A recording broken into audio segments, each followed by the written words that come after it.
warahmatullahi wabarakatuh. Bertemu lagi dengan saya Nia dalam podcast LP2M Macarita. Nah, hari ini kita akan bahas topik yang cukup menarik dan sangat penting untuk diperhatikan di zaman sekarang. Nah, sebelum itu, kita sudah kedatangan tamu dari Duta Halal se-Sulawesi Selatan dan Barat tahun 2025. Halo Kak, Halo, sebelumnya boleh perkenalan diri dan di Duta Halal posisi apa? oke baik, Bismillahirrahmanirrahim. Sebelumnya perkenalkan nama saya Muhammad Yusli. Saya di Duta Halal ini sebagai the winner of Ambassador Halal se-Sulawesi Selatan dan Sulawesi Barat tahun 2025. Oke. Nah, apa sih Kak yang melatar belakangi Kakak sehingga mengikuti ajang pemilihan Duta Halal ini?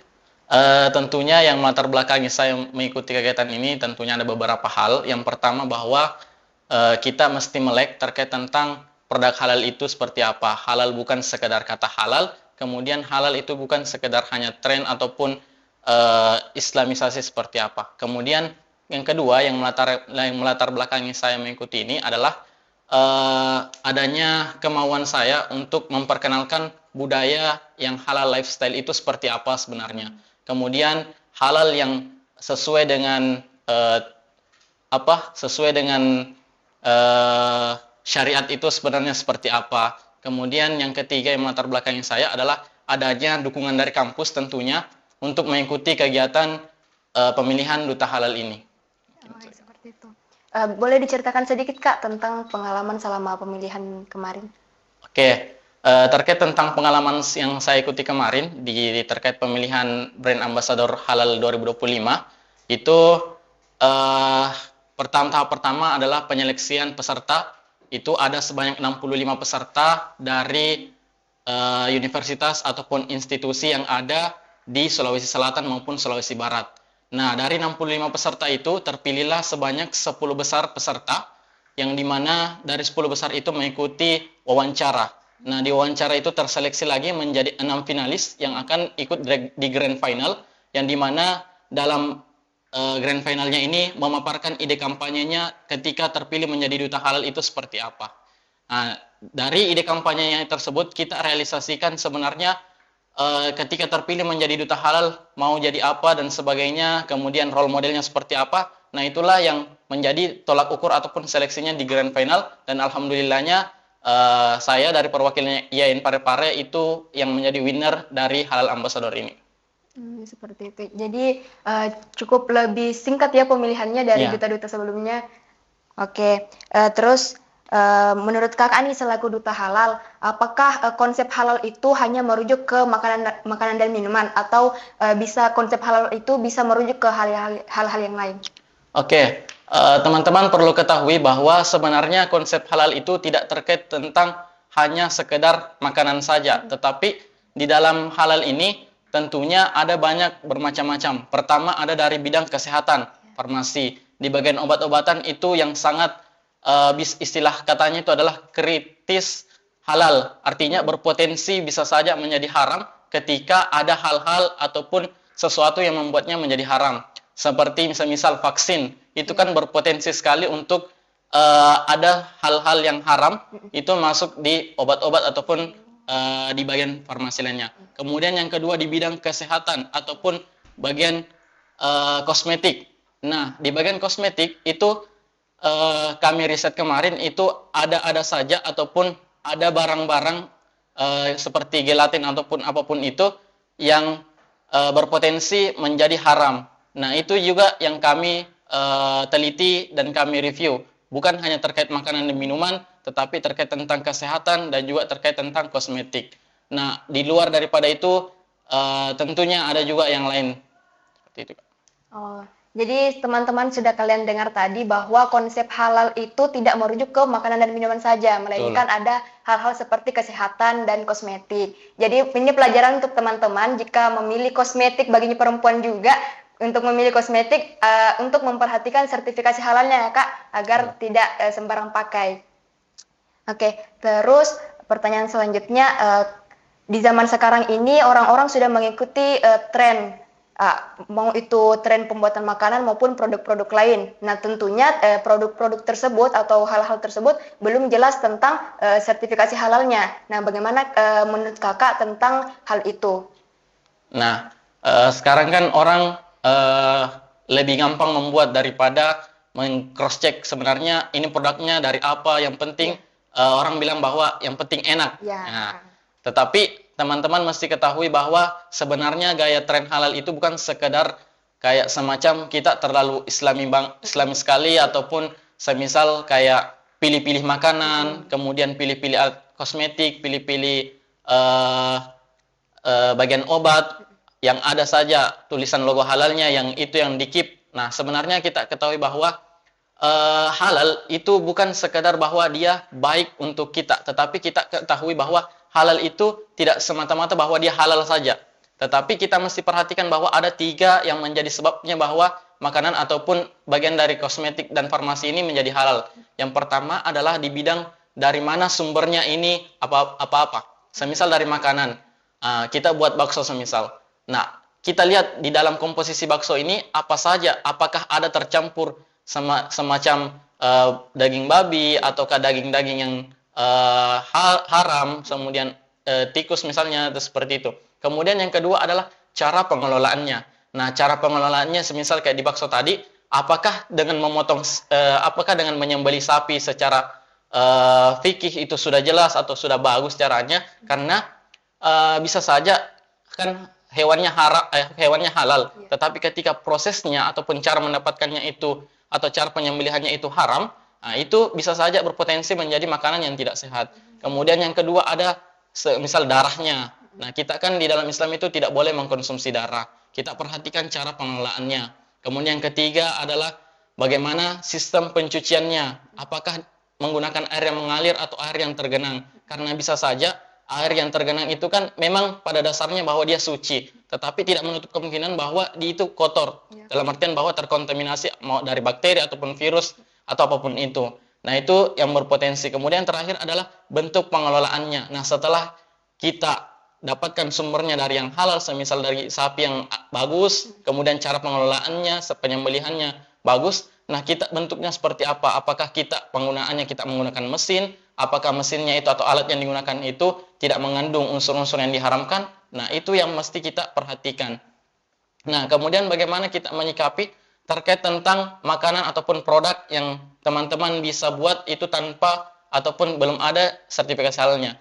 Nah, teman-teman, sebenarnya pengurusan ataupun pendaftaran sertifikasi halal itu sangat gampang sekali.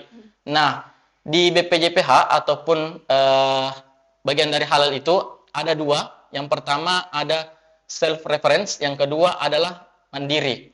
Nah, yang self-reference itu teman-teman bisa pengajuan sendiri ataupun melalui pendampingan. Kebetulan di Yayan Parepare itu ada LP3H, pendampingan halal.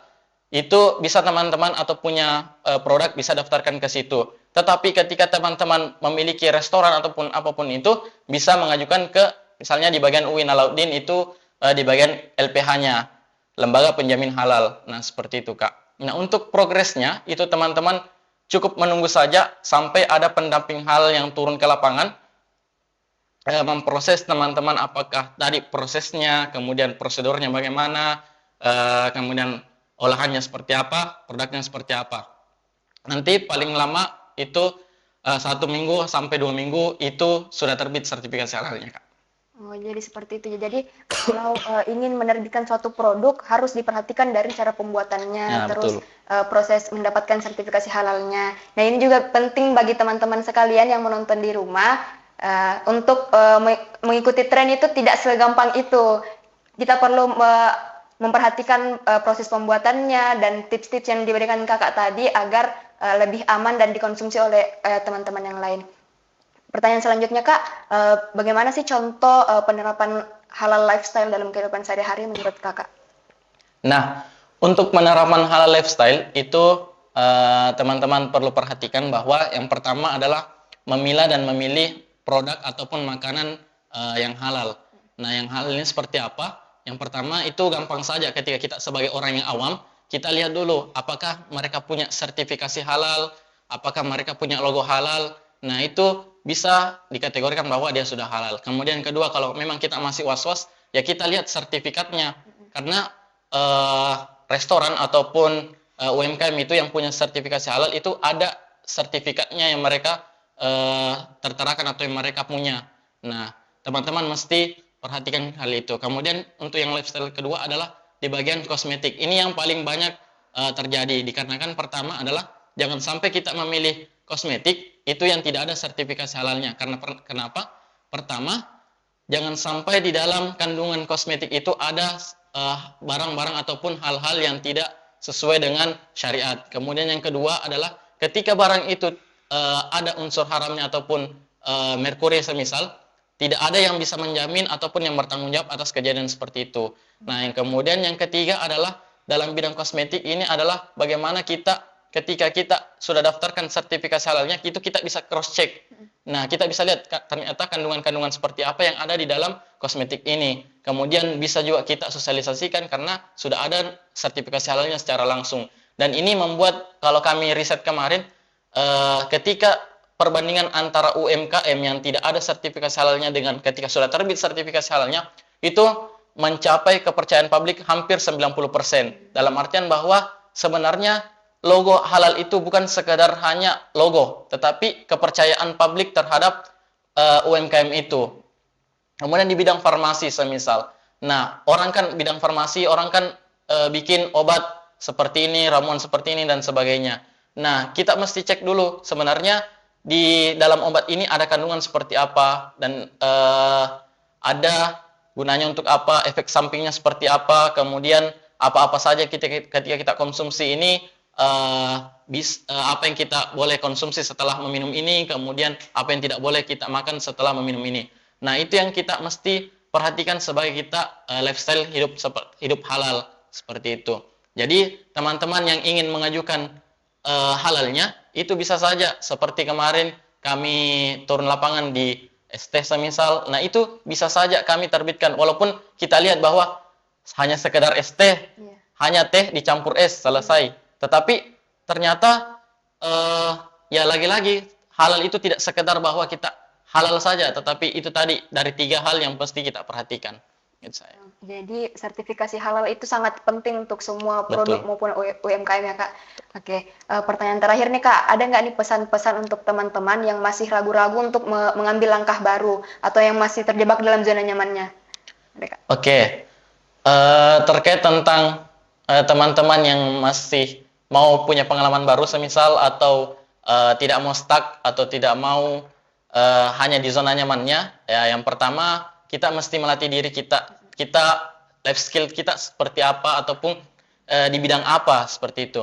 Kemudian yang kedua adalah kita tidak boleh ragu, tidak boleh kita dalam istilah katanya bahwa orang-orang kita ragu terhadap diri kita sendiri, sedangkan orang lain kagum atas kemampuanmu. Nah seperti itu. Nah jadi kita tidak boleh kedua tadi tidak boleh ragu-ragu. Kemudian ketiga adalah kita mesti berani mencoba kalah ataupun gagal itu adalah hal yang wajar, tetapi lagi-lagi bahwa kegagalan adalah ataupun kekalahan itu bukan akhir dari segalanya, seperti itu. Mungkin saya walaupun saya sebagai duta halal pernah mengikuti berbagai macam kedutaan dan alhamdulillah winner, tetapi ada saja tantangan ketika kita ikut itu. Walaupun saya pribadi ya belum merasakan hal yang seperti itu ya.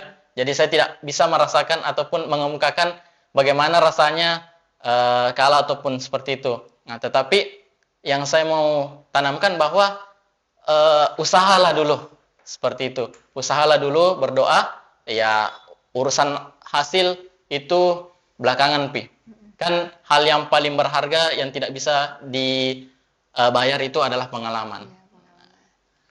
Mungkin itu saja.